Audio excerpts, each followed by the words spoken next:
Hello everyone, welcome to study squad. I am Shivani Chauhan. इस video में हम क्लास 8 हिंदी वसंत का चैप्टर 16 पानी की कहानी के क्वेश्चन आंसर्स देखने वाले हैं।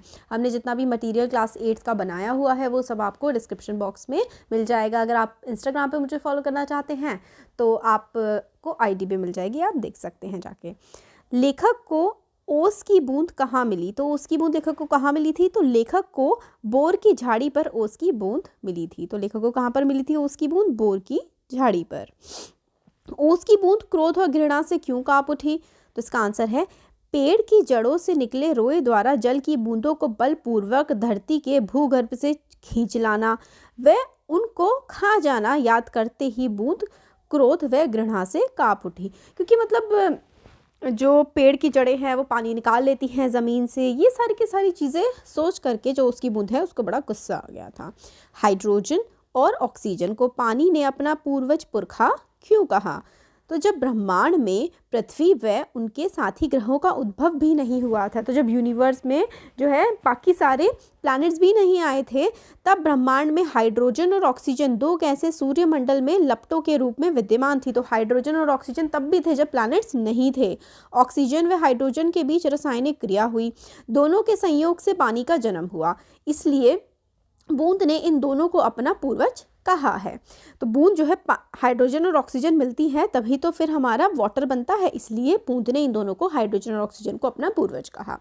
नेक्स्ट है पानी की कहानी के आधार पर पानी के जन्म और जीवन यात्रा का वर्णन अपने शब्दों में कीजिए। तो पानी की कहानी की पानी कैसे स्टार्ट होता है, पूरी उसकी यात्रा जीवन यात्रा कैसी होती है, ये हमें बताना है। तो पानी का जन्म हाइड्रोजन व ऑक्सीजन के बीच रासायनिक प्रक्रिया द्वारा होता है। तो एक केमिकल रिएक्शन होता है ऑक्सीजन और हाइड्रोजन के बीच और तब वाटर बनता है। जब ब्रह्मांड में पृथ्वी व उसके साथी ग्रहों का उद्भव भी नहीं हुआ था, तब ब्रह्मांड में ऑक्सीजन व हाइड्रोजन दो गैसें सूर्यमंडल में लपटों के रूप में विद्यमान थे। तो जब प्लैनेट्स भी नहीं बने थे तब भी ये हाइड्रोजन जो है और ऑक्सीजन अवेलेबल थे यूनिवर्स में। किसी उल्कापिंड के सूर्य से टकराने से सूर्य के टुकड़े कड़े हो गए, उन्हीं टुकड़ों में से एक टुकड़ा पृथ्वी के रूप में उत्पन्न हुआ और इसी ग्रह में ऑक्सीजन व हाइड्रोजन के बीच रासायनिक क्रिया हुई और दोनों के संयोग से पानी का जन्म हुआ। सर्वप्रथम बूंद भाप के रूप में पृथ्वी के वातावरण के इर्द गिर्द घूमती रही, तत्पश्चात ठोस बर्फ के रूप में विद्यमान हो जाती है। समुद्र से होती हुई वह गर्म धारा से मिलकर ठोस रूप को त्याग कर जल का रूप धारण कर लेती है। तो इसमें क्या क्या होता है कि एक उल्कापिंड यानी कि कोई एस्ट्रॉइड वगैरह सूरज से मतलब टकरा गया, सूरज के छोटे छोटे टुकड़े हो गए, फिर उससे क्या हुआ, धरती और बाकी सारे ग्रह बने, फिर ऑक्सीजन और हाइड्रोजन के केमिकल रिएक्शन हुए और संयोग से एक मतलब पानी बन गया।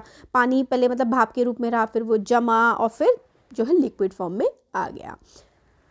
नेक्स्ट है क्वेश्चन, कहानी के अंत और आरंभ के हिस्से को स्वयं पढ़कर देखिए और बताइए कि ओस की बूंद लेखक को आप बीती सुनाते हुए किसकी प्रतीक्षा कर रही थी? तो ओस की बूंद लेखक को स्टोरी सुना रही थी, तो वह उस समय पर वो किसका वेट कर रही थी?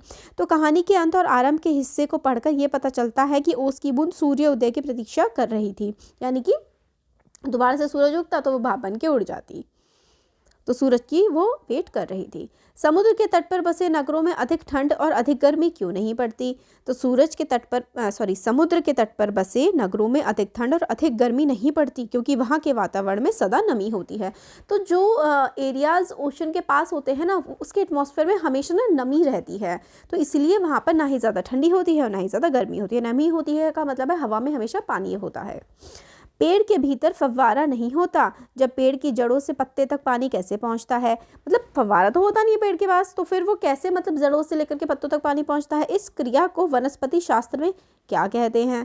तो पेड़ के भीतर फव्वारा नहीं होता जब पेड़ की जड़ों से पत्ते तक पानी पहुंचता है, क्योंकि पेड़ की जड़ों व तनों में जाइलम और फ्लोएम नाम की वाहिकाएं होती हैं जो पानी जड़ों से पत्तियों तक पहुंच जाती हैं। इस प्रक्रिया को वनस्पति शास्त्र में ट्रांसपिरेशन कहते हैं। ये जो ट्रांसपिरेशन वाला प्रोसेस है ना, ये पूरा का पूरा आप लोग 9th क्लास में साइंस में पढ़ोगे। ट्रांसपिरेशन 9th में भी है, 10th में भी है, जो बायो वाला होगा ना, कि किस तरीके से जाइलम और फ्लोएम की हेल्प से ट्रांसपिरेशन के थ्रू जड़ों से लेकर के बाकी लीव्स तक पानी पहुँचता है। तो ये हम लोगों ने देख लिया इस चैप्टर के क्वेश्चन आंसर्स। होपफुली आप लोगों को अच्छा लगा होगा। अच्छा लगा है तो चैनल को सब्सक्राइब करिए और शेयर करिए। Thank you.